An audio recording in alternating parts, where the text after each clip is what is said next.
જૂનાગઢ જિલ્લાના મેદરડા માળિયા તાલુકાને જોડતો રસ્તો અતિ બિસ્માર હાલતમાં જોવા મળી આવ્યો હતો, ત્યારે 18 કિલોમીટર રસ્તાની હાલતને લઈને લોકો હેરાન પરેશાન થઈ જવા પામ્યા છે।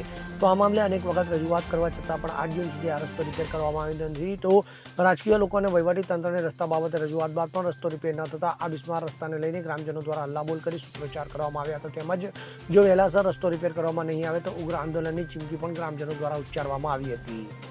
હું કોરાટ રમેશભાઈ, જૂનાગઢ જિલ્લાના મેંદરડા તાલુકાનો અને તાલુકા કક્ષાએ ગામડેથી જવા માટેનો 18 કિલોમીટર રોડ છે। આ રોડ છેલ્લા 7 થી 8 વર્ષ ત્યાં નથી થયો નહીં તો કાંઈ નહીં, ઉપર થીગડા પણ નથી બુરાણા।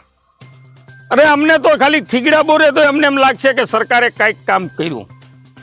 અને આ રોડ માટે અમે અવારનવાર લેખિત અને રૂબરૂ બહુ રજૂઆત કરી અને છેલ્લે ગઈ વિધાનસભા અને જે MLA MP ની ચૂંટણી હતી ત્યારે અમે રામ મંદિરે એ લોકોને ફૂલહાર પહેરાવ્યા, અમારા રોડ આટુથી ફૂલમાં આલ્યા તો કઈ નહીં ગયા હતા કે અમે બંને છૂટા હોય એટલે આ રોડ થઈ જશે।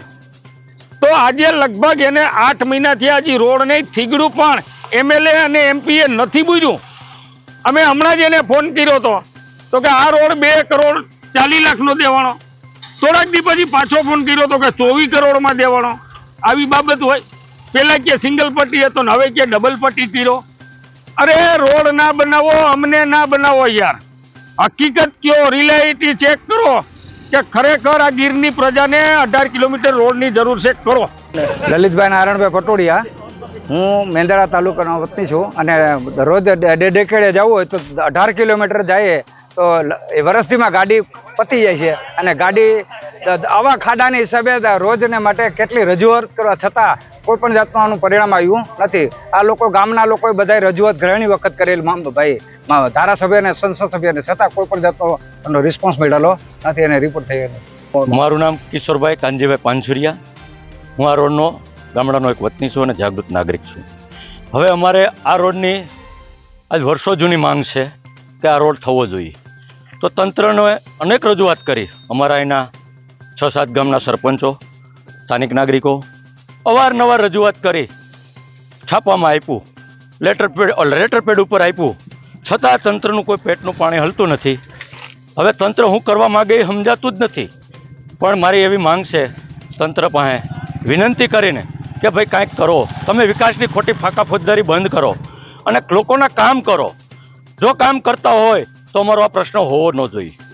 તો તંત્રને 2 હાથ જોડીને વિનંતી છે કે કાંઈક અમારું કરો યાર, જનતા પરેશાન છે। તમે જુઓ, અમારું અહીંનું સ્થાનિક રાજકારણ પંચાયતથી માંડીને પાર્લામેન્ટ સુધી ભાજપનું છે, તો કોણે ભાઈ આ કામ કરવા માટે તમને રોક્યા છે?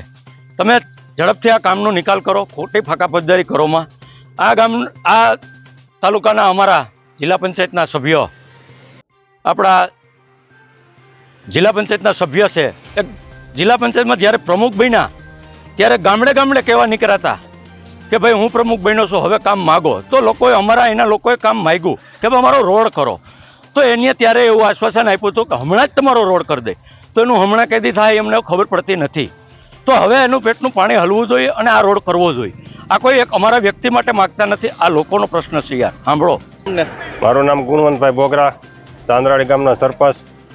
આ રસ્તો 18 કિલોમીટર ગીરને જોડતો રસ્તો છે, ગીર અભયારણ્યને જોડતો રસ્તો છે। આ નવાર અહીં ગીરને જોડતો રસ્તાને લીધે પ્રવાસીઓ સતત અહીં નીકળ્યા કરે, ટ્રાફિક વાળો રસ્તો છે અને અત્યંત ખરાબ રસ્તો છે।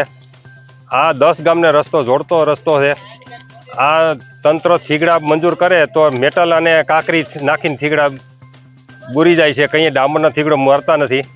આ 10 ગામને જોડતો રસ્તો છે અને લેખિતમાં રજૂઆત કરી અને મૌખિક પોત રજૂઆત કરી। જ્યારે સંસદને ચૂંટણી હતી ત્યારે અમે રૂબરૂ સંસદને અને ધારાસભાને બેયને રજૂઆત કરી, અરવિંદભાઈ લાડાણીને।